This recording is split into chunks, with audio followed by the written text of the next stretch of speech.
Yo, yo, yo! Welcome back sa number 1 male podcast Southeast Asia at soon sa buong mundo. And support podcast.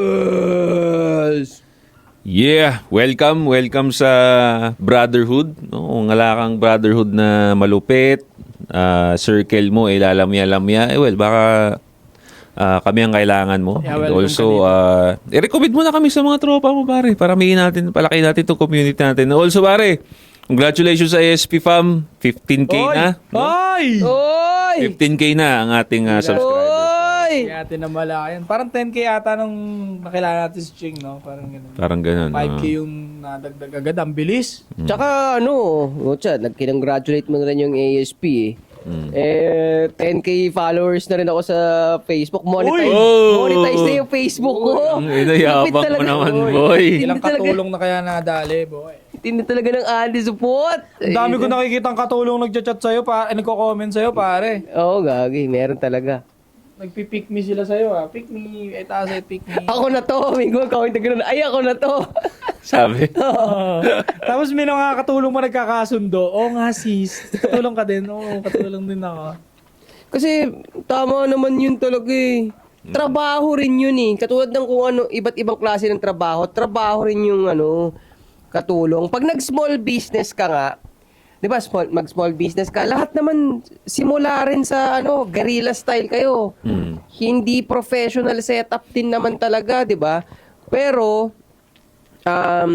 nilalagay niyo yung respeto at puso doon sa ginagawa niyo. Kaya eventually nagbubunga ng maganda yung ginagawa niyo sa small business niyo. Ganon ang ginagawa ng katulong. Ginagalingan niya yung trabaho sa bahay, di ba? Para suwabe. Kung CEO ka ng isang company, di ba? Napakalaking convenience nun na paggising mo, may magluluto ng breakfast mo, di ba? Yan ang na-appreciate ko yan, mga ganyan. Ako nga pala si Soy Sadao, General ng mga Soy Army, yung puso ko nasa magsasaka. Hari ako ng hip-hop underground. Pagupit kayo sa Slick and Dapper, sa President Ab. Boxing kayo dyan sa Golden Boy Boxing Gym Club sa Jackalouville. At sinasabi ko palagi, ingatan nyo yung pera nyo. Just on point, pare, sa lahat ng social media, kung under self-improvement ka or gusto mo lang mag-amoy mabango, pare, available mga perfumes natin sa TikTok shop and also Black Prism Perfume by Sadao sa Shopee. Nandyan yung link sa description. Pag laki ka nanonood nito, mag-sports ka. Hindi, kung babae na rin pala, mag-sports ka na rin para sexy ka. Oo. Muay Thai, di ba? Muay Thai, pampalaki ng puwet. Natawa ko. Para backshot, malala. Natawa ako dun sa, kahit walang tattoo, no? Backshot ka. Natawa ako dun sa sa nag-comment. Parang, pag ang kabataan hindi na nag-ingat ng pera, kasalanan mo yun kasi hindi mo na sinasabi. Ayo nga, Ingatan no? yung Kaya pera. nga binalik ko, pare. Di ba, may nag-comment na Sa gano'n? YouTube. Yung mga nagagano'n na kasi isa daw, hindi na sinasabi yung ingatan. Oh, sorry na. Tao lang. Malaki naman ang responsibilidad po. Buong Pilipinas, no? Oo. Okay, sige. 8 assets sa YouTube, TikTok, Facebook. Bigyan ng dangal ang mga katulong. Ha? Pare-parehas lang natin yan na nagsisikap. Ibang lang sila, ibang field lang sila. Tama. Doon naman. Yeah. Bakit pagkatulong ginawa na sa babae na salitang, uy, ginagawa kang katulong, parang sounds hindi siya masyadong offensive. Pero pag ibang job, parang, uy, matapobre ka. Ano bang job mga pwedeng may example? Nalin. Pag ginamit mo siya parang pang metaphor, mukha kang matapobre. Sa lalaki, construction work. Doon mo construction. Kargador, construction. Basurero. Basurero. Kakakuha ng tubig. Di ba minsan Waterboy. Di ba minsan pag may tropa ka na may late kunya sa inuman. Uy, kuya, nakuha na po yung tubig, kuya. Di ba? Mga gago rin eh. Malambot pa po yung yelo, kuya. Hindi mo nabubuksan yung gate, no? Kaya malambot pa yung yelo eh. Balik ka na lang. Gago. Ganun sa amin eh. Kaya wala na yelo ya. Tsaka linawin natin dito sa mga mga ignoranting Ignoy. mga ignoy na Pinoy ignoy na Pinoy na iba. Hindi lahat baka magamit na naman 'yun. Yung ibang mga ignoy na Pinoy, yung mga nagbabasura nga sa ibang bansa, nagkakatulong sa ibang bansa. Ang laki ng sahod noon. Laki. Oo. Ina mahiya kayo sa sahod noon. Di ba? Kaya hindi Tapos yun ang lalait, parang 12K lang. 15K a month. Oo. Kasi Halimbawa, kasi marami dyan mag-a-apply sa, halimbawa, sa mga fast food, ganon, putik, wala. Yung sweldo rin, walang-wala eh, no? Pang ano lang eh. Ang galing din nila na na-implement nila yung ganong swelduhan sa tao, no? Dapat lang naman kasi mahirap yung trabaho nila. Hindi, ibig ko sabihin sa mga fast food, napapapayag nila yung mga nag-a-apply doon na, Na tiisin yung ganong sweldo. oo, Wala, no choice eh. Ano kasi, wala kasi, tama sinabi ni Diyos, no choice wala kasing pagpipilian. para sa experience na lang, para matanggap sila sa... Kasi ako tinanggap ko Di ba nga nag-waiter ako dati nung bata? Nagsinungaling na lang sa age. Tapos pumayag naman sila. Kasi nga, yung may-ari ng restaurant, tropa ni mama yung lola, kumbaga. Oo. Kaya nakapasok ako kahit hindi na ako hiningan na kahit anong requirement that time. Parang 16 or 17 lang ata ako nung trabaho na ako sa restaurant nila. Matangkad din ako, ganito na ako kalaki. So hindi naman nalata. So ba't ko tinanggap? Kasi that time nung 16, 17 ako malaki na yun eh. Ang sahod ko noon 500, ang minimum noon pare 500 pa lang. Tapos yung centralized tip, pag sinabi centralized, parang lahat yun. Paghatian niya. Paghatian namin. Pag tatapos ang isang araw, usually 200, 300 yung napaghati-hatian namin. Tagkano each yun 200, 300 each yung tip. So nakakuha ako ng 800. Can you imagine? 16, 17, 800 a day. Parang, dahil mo na mabibili, di ba? Oo. Tapos yung work na yun, parang magiging pasok ko lang 3 times a week. So, ang dami ko pang time, may school pa ako, kaya. Tsaka wait lang ulit, may naisip pa ulit ako na kailangan talaga matanggal na yung panggaganyan sa mga katulong. Kung tutusin yung mga stewardess, Katulong naman sila, nasa aeroplano lang sila eh. Tama. Wala sila sa bahay. Wala sa bahay. Titipla na. Buti nga yung katulong,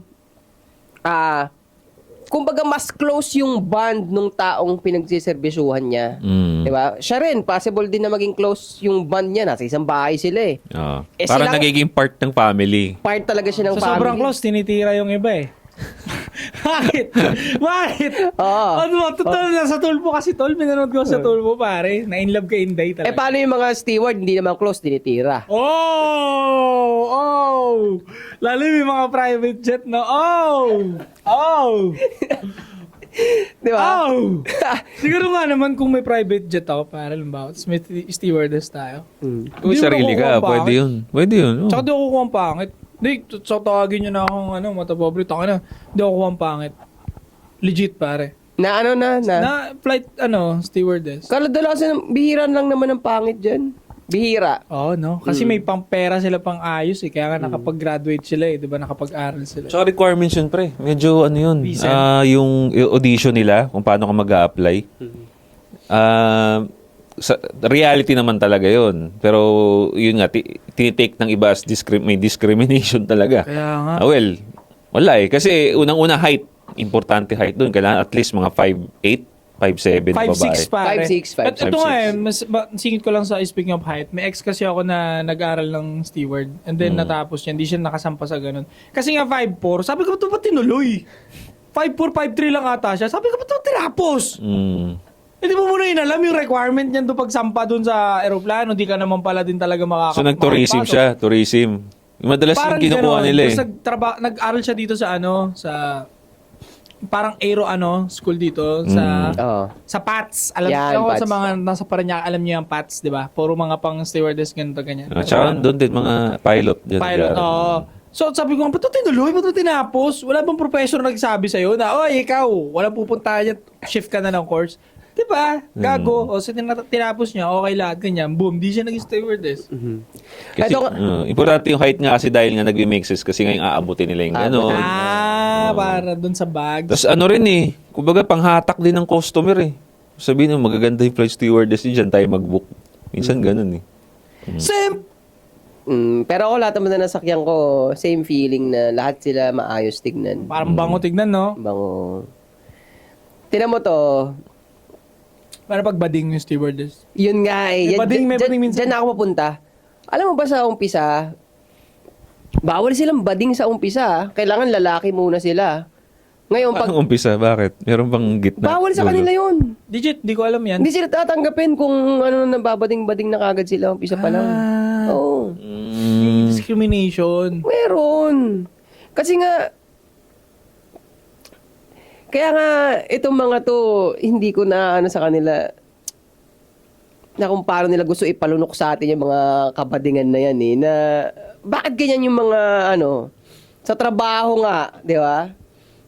Kayo na, tanongin nyo na sa sarili nyo, bakit hindi kayo tanggapin agad na bading kayo, nasabi nyo, bading kayo, di ba? Ba't kailangan itago nyo pa?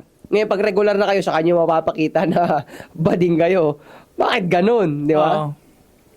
Ibig sabihin, parang alam nyo rin sa sarili nyo na... Alam nyo, di ba? Gets. Kung gaano kayo katapang ngayon sa pag-express na, dapat tanggapin nyo ako. Dapat na nag-apply kayo sa trabaho, gano'n ang ginano nyo. Hindi, bading ako eh. Siguro, Hindi ka mo, di ba? Oo. lalong lalala ang pagtatago ng bading dito sa lugar ng Senegal, pre. No? Bakit? Ano nangyari? Kasi ito, may nilabas na balita, I think 4 days ago, itong news, no? Okay. Sabi rito, Senegal. Search mo nga, pre, saan yung Senegal banda? Ito sabi niya, Senegal, Paborito ni Gabe yan, parusa. Isang bansa ito, mga pre, Senegal. parusa sa same-sex acts, dinoble. Promasyon ng homosexuality, kriminal na. Di ba? Kriminal na. Pinagtibay ng mga mambabata sa Senegal ang isang bagong panukalang batas na nagdodoble sa parusang kulong para sa same-sex act. King ina nyo, Ang ina na aabot na ngayon sa 10 taon, putya. Bukod sa mas mahabang pagkakakulong, ginagawa na rin krimen ang anumang aktibidad na nagsusulong o nagpo-promote ng homosexuality sa bansa. Gago. Ang mga lalabag ay maaari ring patawan ng mabigat na multa na hihigit na $17,700. Mahigit 1 million pala to, 1 million pesos. Almost 2 pala. million or baka 2 million na nga. Ang hakbang na ito ay bahagi ng mas mahigpit na kampanya ng gobyerno ng Senegal laban sa LGBTQ plus rights sa gitna ng pressure mula sa konserbatibong grupo sa kanilang bansa. Saan daw yung Senegal, pre? Teka lang, searching pa siya eh. Ayun, It sits on the Atlantic Ocean coast. Ang border niya ay ang Mauritania sa north, sa east, Mali, sa south, Guinea and Guinea-Bissau. Mga bagong ano sa akin. It almost completely surrounds the Gambia. Capital, Dakar. Ayan sa mapa. Hindi tayo masyadong familiar dito eh. So, Anong continent kaya yan siya? so malapit. Ang mga malaking nakikita ko, Algeria, Niger. Nigeria. Nigeria. Malapit dun. Oh. So, pero saan siya banda? Ayun, Senegal, nandun, nasa dulo. Maliit lang yan eh. Nasa coast nga, maliit. Parang ano lang yan eh. Parang sinlaki lang ng... Talagang maliit na maliit lang sila. Hindi naman sobra, pero... parang isang tipak lang, parang isang state lang sila sa US. Oo. Pero kung hindi kasi makumpara sa Pilipinas kasi mga pulo tayo eh. Kaya no? nga, kaya sa US ko kinumpere, parang isang state lang Parang sila. state nga. Kasi yan nga, magkakadikit eh. Ayan, Bansa. Magkakadikit, parang state nga, State siya ng ano? Saan? Africa? Hindi siya state. Sabi ko lang parang ba mo state. ang Parang state? state, Yung pero, laki niya. pero country na yan. Okay. Country na yan. Isang bansa na sila dyan. Pero tignan mo, no? Ganun na kagrabe siguro yung LGBT sa kanila. Kaya ginawa na nilang pagiging kriminal, yung pagiging LGBT. Ang ina, kasamaan naman kasi talaga yan eh. Kinginan nyo, clip nyo to Kasamaan naman kasi talaga yan. Tama ba yan? Kasi tignan nyo, nag-create nga kayo ng sakit. Doon pa lang sa ang lakas ng spreading ng sakit dyan sa ganyang ginagawa ninyo. Doon pa lang, may mali na talaga dyan. Mhm. 'Di ba? Kasi kung tama yan, walang ganun. Bakit sa male and female, wala namang ganyan masyado? Or meron din, pero hindi kasing lakas ng spreading ninyo. Wala nakikreate na disease, pre. Di ba? Oo. Usually, kasi normal eh. It's normal. It's normal. Oo. Ang sex ng between lalaki babae. So, wala siyang nakikreate na virus. Pero na lang kung may sakit yung isa, tas nag-sex. Hindi yun ang point. Pero yun nga, pero pag it's wet packs, may nakikreate. Di ba? Kahit healthy yung dalawa, merong nakikreate. Baboy kasi. Oo. Nagkakaroon ng kung ano-anong STD, di ba? Mm. Baboy. So, tigil nyo na kasi yan. Tsaka sa tingin ko, ginawa nilang extreme kasi na mayroon dyan isa sa kanila na foresee yung future pagka pinabayaan lang nila eh. Kasi katulad sa atin, katulad ngayon, nabigyan ng kalayaan, which is, yun nga, nabigyan ng kalayaan ng kabadingan ngayon, sobra na sila mag-demand na mismo pati comedy, dinidikta na nila pre. Kupal, di ba? Di ba? Kupal kayo. Yung binigyan na ng, wala naman ng pumapansin, okay naman na. Pero parang, teka, hindi pa sapat. Bawal nyo na kaming gawing comedy. Ina nyo. 1960 pa lang ginagawa na ni Pidol yan, ni Dolphy yan. Alam mo pre, isa sa argumento nila dyan, sa yung movement ng kabadingan. Actually, i-highlight ko lang talaga yung male to male. Doon na lang muna ako sa male to male. Masyado, teka lang hindi ako makatuloy sa punto ko eh. Tingin ko intentional din nila na pinagulo nila to.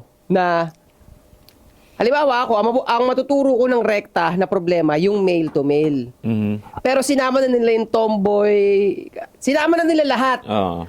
Para ma-distract talaga, no? Para hindi na sila matira basta. Para hindi sila mapunto basta.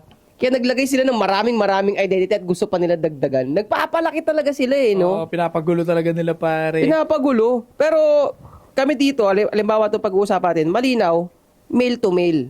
Ngayon, ang inaargumento kasi nila dyan, yung issue ng free will nga. Ngayon, kung hindi nyo kami hahayaan, edi against to sa pagiging free natin. Tapos sunod, kasi ang science, lagi namang neutral lang ang science eh.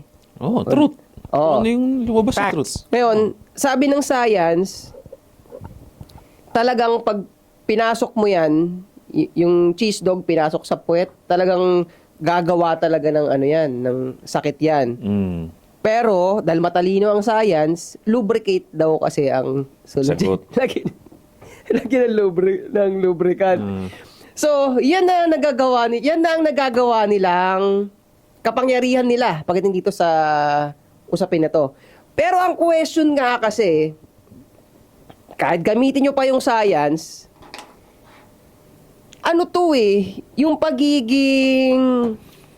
yung pagiging vulnerable ng mga tao nagiging problema dito sa part na to. Kasi halimbawa, sinasabi rin natin na science, mag-workout ka Mhm. para sa health mo, pero maraming ayaw pa rin gumawa.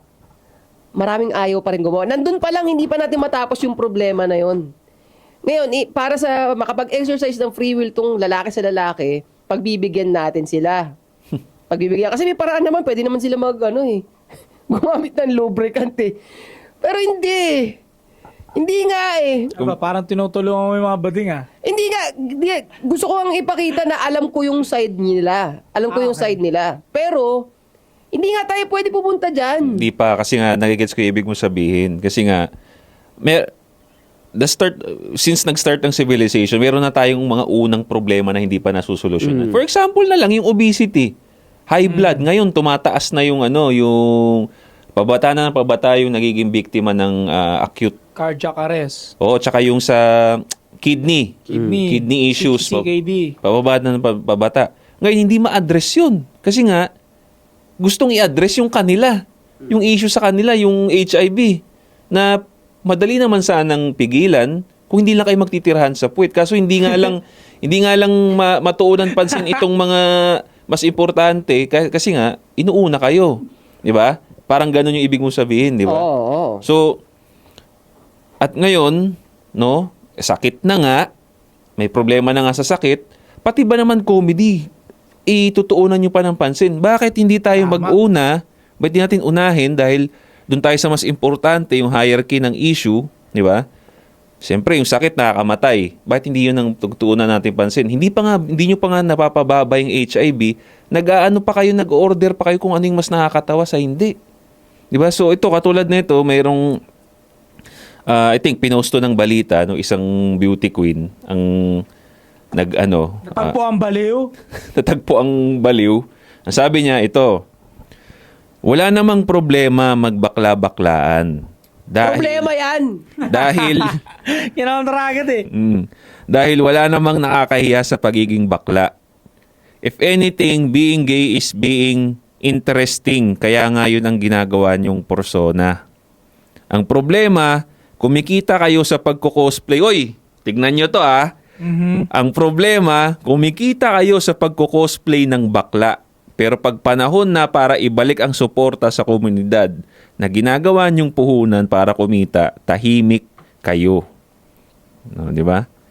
Kung kaya niyong gayahin ang mga bakla, dapat kaya niyo ring tahakin ang masukal na daan at maranasan ang masalimuot na mundo para lang sa kanilang pagtanggap. Wow! Okay. Makibaka kayo para sa kanila, magsalita kayo para sa kanila, higit sa lahat, mahalin niyo rin sila. Yun ang sabi niya. Nakita nyo, ang dami na ang problema. Alam mo yan, tinan mo sinasabi nila na kumakapit sa kabadingan. Problema nga sa pera yun eh. Kung maraming pera yung mga yun, hindi nila pagkakaperahan yung kabadingan na yan eh. Di ba? Oo. Kaya, May question lang ako. Bakit sa tingin ninyo bakit sa tingin ninyo nagiging bading ang isang lalaki? Ako, isa, environment,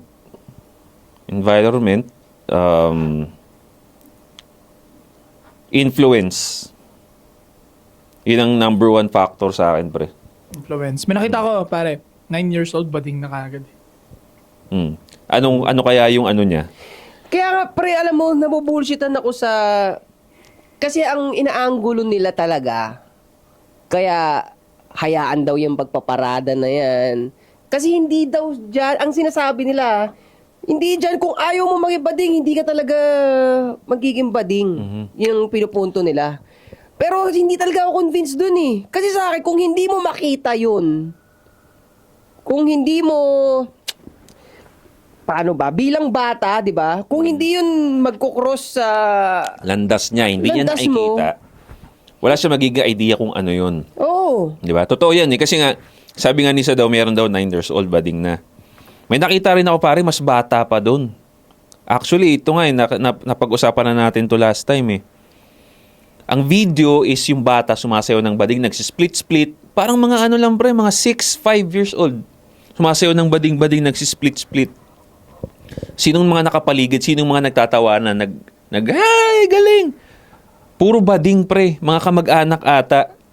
Ngayon, yung video in-upload, maraming nagalit. Bakit nyo po hinahayaan yung bata? Yung uploader, tinagpa si Vice Ganda. Sinabi niya na, Mema, tignan mo to, please notice.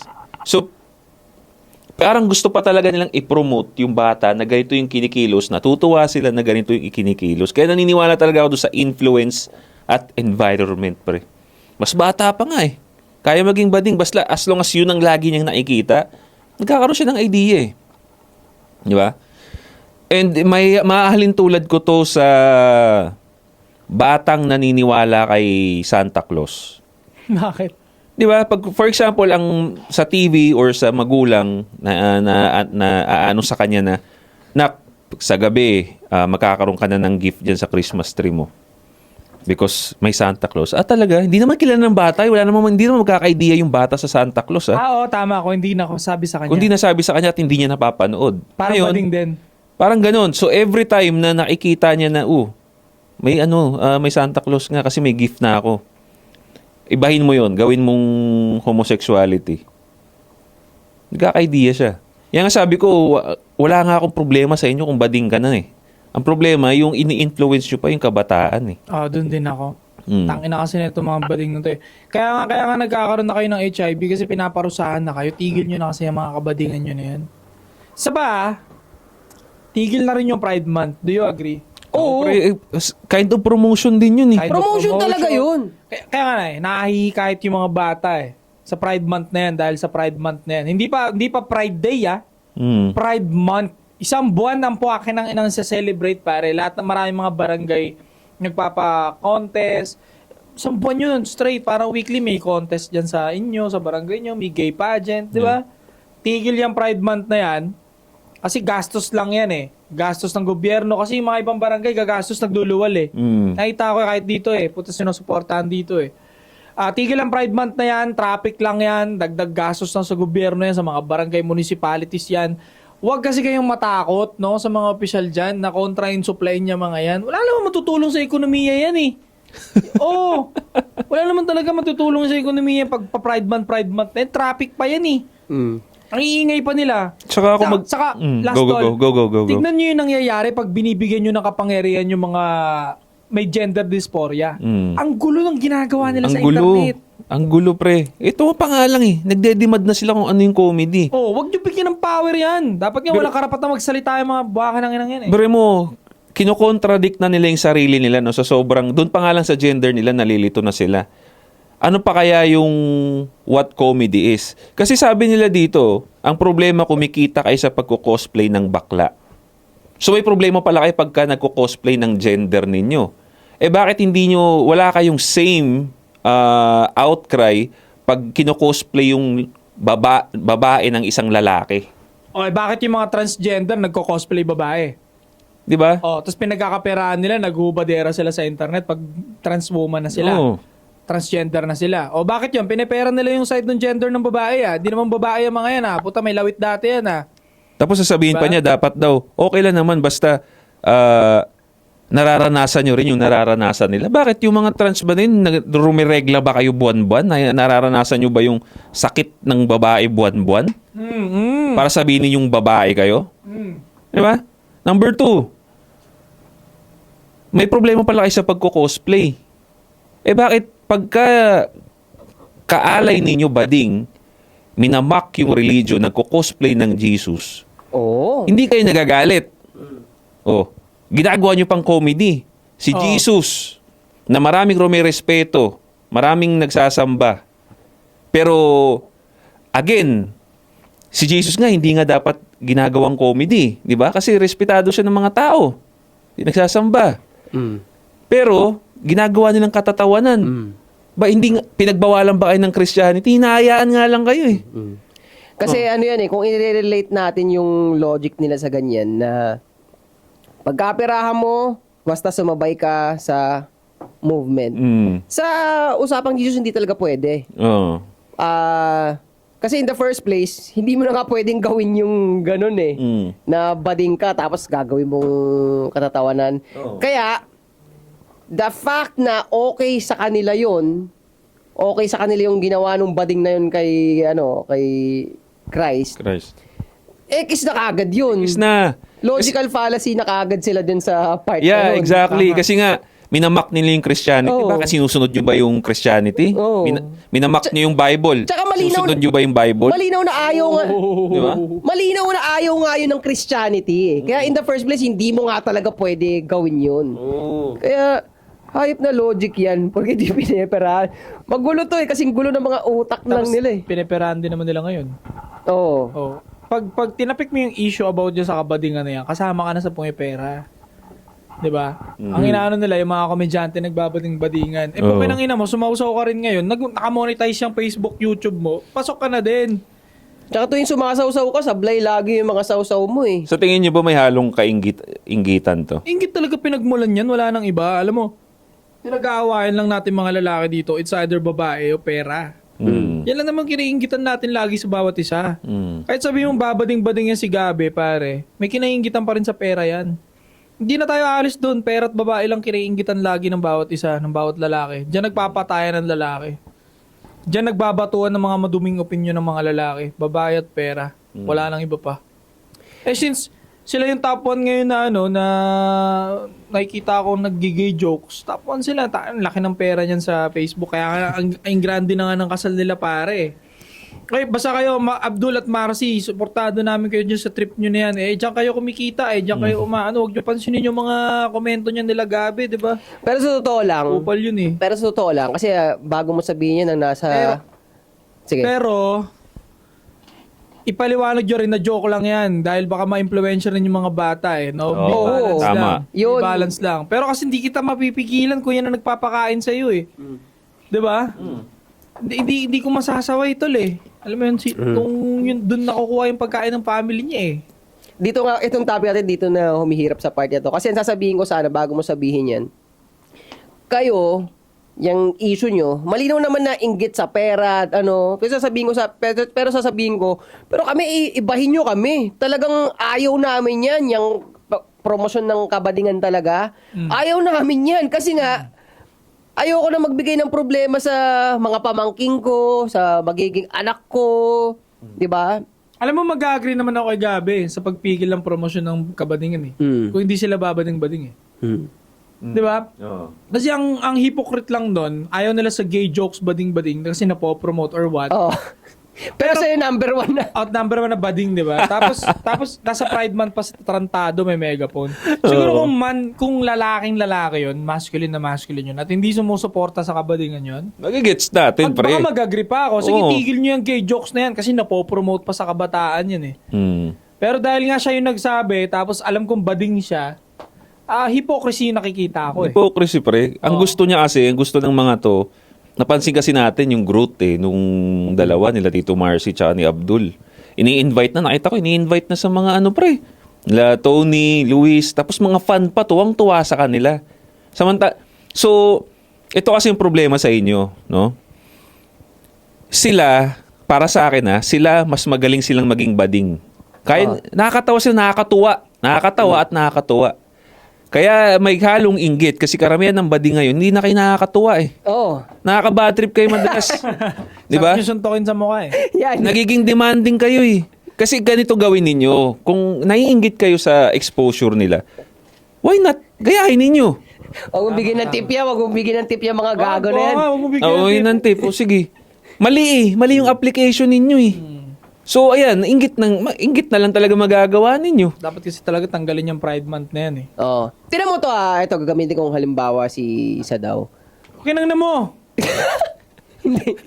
Wait. Kampi mo nga ako eh. Wait. Hindi nga. Gagawin nga kitang halimbawa na, halimbawa, maraming naiinggit sa'yo Okay. sa TikTok, di ba? Nakikita Pati natin yan. Manosphere, binabakbakan ako eh. Oo. Sige, Oo, sige, oo. sige. Pero siya dahil hindi magulo yung utak niya, lagi niya pa rin sinasabi sa mga content niya. So, doon muna sa issue, atake mo yung issue, ngayon sasabihin mo sa huli yung objective, na bakit tayo mag-aaway-aaway, dapat iisa lang tayo. Yun. Kasi ganun ang lalaki, ganun tayo sa manosphere, ganun sa masculine world. Pero, pinapakita ko sa inyo yung kapangitan niyang side nila. Na, naghahanap buhay lang naman yung isa, pero dahil naiinggit yung isang bading na bitch din, tinitira niya ngayon. Na, kung tutusin, para sa objective nyo nga rin yan eh. Totoo. Di ba? Di ba? Gusto nyo dumami bading, di ba? Nakakatulong nga sila Abdul Marcy. Kasi nahaluan ng inggit sa pera. Inggit nga. Yun Mga na nga bitch yun. nga, mga bitch. Ganun sila kabobo pare, di ba? So ano na? Ito Ito na na? tayo. Let's go na? So yun yung masasabi namin. No? So ito na. Ito na. Wala Ito na? pa naka-ready. Wala ba naka-ready? Ito na. Babalik ko yung segment. Ang May tanong, baby. So kung may mga katanungan kayo, message nyo lang sa 8 Asset, follow din kayo. No? Kung katulong kayo, lagay nyo kagad sa unahan, babasahin agad ni 8 yan. Katulong here, 27, may burat. Teka lang, mangulit muna kayo dyan. Ayun, teka. Dahil gusto ko yung tulong nitong tao na to sa movement natin, fresh na fresh yung message niya. Babasahin ko na kagad yung message okay, niya. go. Hi 8, salamat sa pag-acknowledge sa insights ko tungkol sa mga tinuturo nyo. Babae to Hindi talaga ako pala comment or pala sausaw dahil ayoko talaga sa SOCMED. Pero iba yung feeling kapag napupuri ako ng partner ko na tumatalino ako. Lalo na't mas naiintindihan ko na ngayon yung mga bagay na matagal na niyang sinusubukang ipakita at ipaintindi sa akin. Ayoko rin naman magbukang nagmamagaling. Pero minsan kailangan talagang may magsalita, lalo na sa side naming mga babae. Para sa akin, simple lang naman, dapat ang mundo. Hindi natin kailangan gawing komplikado. Oo, katulad nung komplikado nga na ginagawa ng mga kabadingan na yan. Na pare-pares naman silang papunta sa kabadingan, pero dahil yung bitch na ingit dun sa kinikitang pera ng isa, gumagawa ng issue. Gulo. Comedy lang eh. Tama. Comedy lang, pinopa-komplika, no? Diba? You're the crazy ass bitch. Yung ano talaga, yung symptoms ng gender dysphoria nga, nasa kanila talaga. So, Hindi natin kailangan gawing komplikado. Hindi rin kailangan maging matigas para maging patas ang buhay para sa amin. Hindi dapat laging fight or flight. Kasi we're meant to embrace our feminine side. Yeah.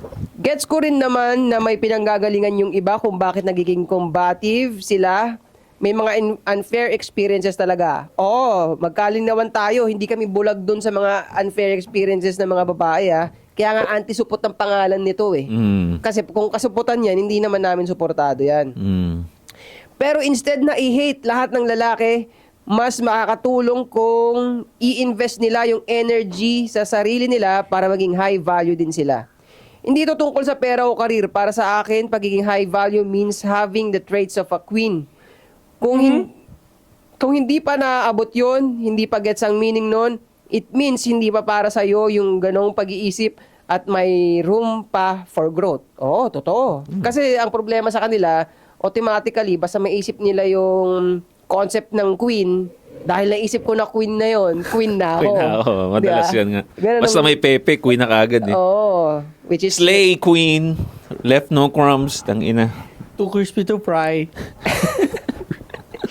Then may maririnig ka pa sa ibang babae na pare-pareho lang mga lalaki. Oh. Pare-pareho yun nga.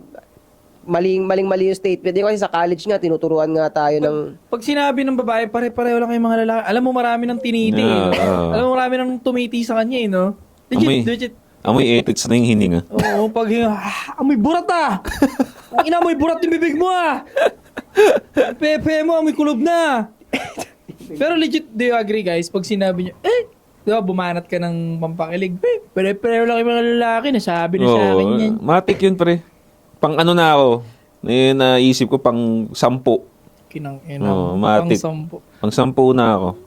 Pero pag yung lalaki naman na, halimbawa, nagsisimp doon sa babae niyon, dahil nasa ibang frequency siya, pag ginanon siya, pare-pareho lang, hindi, iba ako. Wow! Imbis na parang ina. Performative eh. Di ba? Walang Imbis- alam eh. Hindi niya Sa alam atin, yun. pag nangin, parang, wow! Oo. Pero di mo papahalata kasi titira yung pamamaya. Pero wala na yun, nakaseparate na siya. Yung utak mo, di ba, parang, etong babaeng to, dito ka lang. Separate ka na. Nasa ano ka na? Tier list. Oo, nasa Ano, trash list ka na. Pito ka na sa pambembangan lang. Akala siguro nila ang angas pakinggan pag sinasabi nila, pare-pareho lang kayong mga lalaki. Pag nagde-date kayo, sabihin niya, sinabi na sa akin yan, naulit na yan.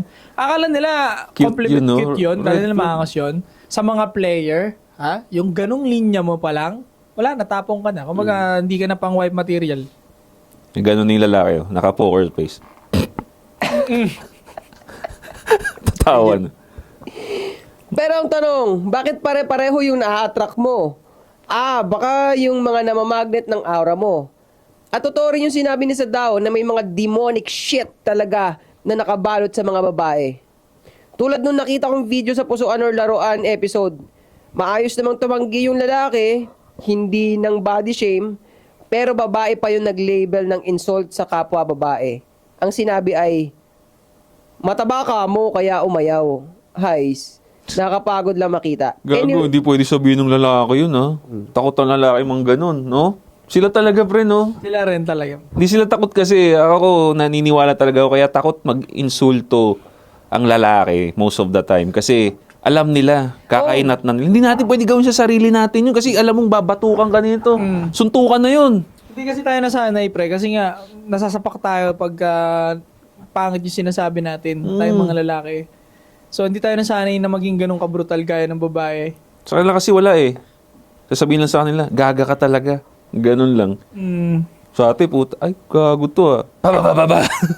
Kaya nga, Anyway, stay cold. Salamat ulit sa inyo. Sana makilala namin kayo in person someday kahit lights par lang. Just kidding. PS, pakishoutout naman ng lalaki ko na araw-araw akong pinapabilib sa mga ini-improve sa sarili niya. Sobrang blessed ako na napunta ako sa magaling mag-lead katulad mo. Yun siya raw yung lalaki niya. Kala ko ikaw. Baka naman, ikaw yan. no! Oh! Ako na bahala sa'yo pag uwi mo after boxing. Time pala sa Sinarang dilim. Parang kilala ko yan, pre. Patingin nga ako. Ayun, Oh, siya nga yan. Type mo pala sa 8 asset, Sen. kaya ko siya binasa kasi nakikipag ano yan eh. Madalas na yan. Oh. Nakikipagtanggulan yan eh. Kaya may special ano siya, treatment. Nice. Shoutout ko lang ito mabilis. Yung dalawa nagbigay ng pera sa YouTube. Salamat kay Raymark Katapang. Shoutout sa'yo, Raymark. €2. 2 euro and 49 cents. Si Mike Melyar, thank you sa binigay Mike mo. Milyar, pare. Maraming salamat sa suporta. Di ba, hindi naman nila kailangan gawin yun. Pero, ganun sila katuwa. Ganyan pre, na-experience ko yun. Yung sobrang connect ako sa... Pero hindi pa rin ako nagbibigay. Gusto ko lang bilhin yung merch nila. Pag sobrang connect ako sa kanila. Kaya yung mga ganyan, ano na yan, pare, parang kapatid na turing sa atin yung mga ganyan. Pero ako naman, dahil nag 10 years ako sa trabaho na pag natutuwa ay nagtitip talaga. Na ako na-adapt ko na rin talaga yun. Ako, ipopromote ko rin talaga yun sa mga lalaki. Actually, ano siya eh, malaking win-win para sa parehas yun na Yeah. pag natuwa ka, nagbibigay ka ng pera. Lalo na't lalaki ka. Oo, kasi nasusuportahan mo yung cost nung binibigyan mo ng pera. Emotional naman sa'yo. Oo, tapos, yun din eh, cycle yun eh. O, pag na-promote yung ginagawa niya, babalik din naman sa'yo. Ako, ganun ang utak ko sa ganun eh. Oo. Hindi rin ako madamot Kumbaga mag-tip. win-win lahat. Oo. Ano? Hindi rin ako matapot Win. mag-tip pagka, ano. Okay siya. Win-win lahat, kaya pag kaya nga, ang ano natin, magpalupit ka talaga, magpapera ka, tapos ipamigay mo yan. Ipamigay mo yung pera na yan. Sa pakiramdam eh. Masarap Oo, nga. masarap sa pakiramdam. Masarap eh. Kaya ako gali ko yun pag lumalabas. Hindi naman malaking pera, no? Pero I'm making sure na may mga papasaya akong tao. At least, isa or dalawa, ganun. Tapos, wala. Ano, Kahit minsan wala, small talk lang. Malaking bagay na sa ibang tao yun eh. Bago ako mag-proceed sa isang question, yung bayo ko, sinend ulit sa akin yung video. Gustong-gusto niyang daanan lang natin tong tong Ano yan? topic na to. Yung meron sa, foreigner sila eh. Nakita nyo na to, sigurado ako napanood nyo na to. Yung grupo ng lalaki, dinala sa island, tapos grupo ng babae, dinala sa island. Ay, magandang separate, ano yan. Separate na lang. Oo, mahaba-haba yan. Pero sige, kasi ano sige. na eh. So yun mga pare, no? Maraming salamat sa panonood. Kung nagustuhan nyo yung ganung klaseng content, pare, don't forget to subscribe. Hit the bell para notify kayo sa mga bago nating videos. Antisupot Podcast. Babalik kami. 3 p.m. Gang! Mabilis sa shoutout lang kay Alvin De La Peña, 614. Nagko-comment siya palagi. Si Jeff Almighty. Jeff. Sabi niya, sana may special guest nyo sila BNK, Frank, at si The Prophet. Solid yun. More power, anti-support. Sabi ni Janutam, kahit hindi ako 100% agree sa mga sinasabi nyo, respect pa rin sa movement nyo, nakakatawa pa rin kayo panoorin. Nasasabi nyo yung mga hindi kayang sabihin ng karamihan ng tao. Sabi ni Ryzen Asian, 15k subs, let's go, ASP fam. Ito si Jobel Tarok, member din to, let's go, 3PM Rainbow. Uy. Shoutout kay Cholo243. Good evening, ASP fam. Kudos sa sinasabi ni Sadawan, ang biggest hater ng mga babae ay babae. Shoutout from QC, sana magkaroon ng fan meet. Kay Quiz Takumi, shoutout sa'yo, lagi ka nagko-comment. Kay Marvin Lopez, 1334, shoutout. Kay Boy Pickup, shoutout. Kay John Avila 93, shoutout. No? At sa lahat ng mga member dyan sa SP fam, Yeah. family nyo kami, family tayo. Wala kayong brotherhood, kami ang brother ninyo. Yes. Salamat sa suporta. Golden Boy Boxing Club Gym, dyan kayo mag-gym. President Abs, Sleek and Dapper. First thing first, yeah, fuck the show.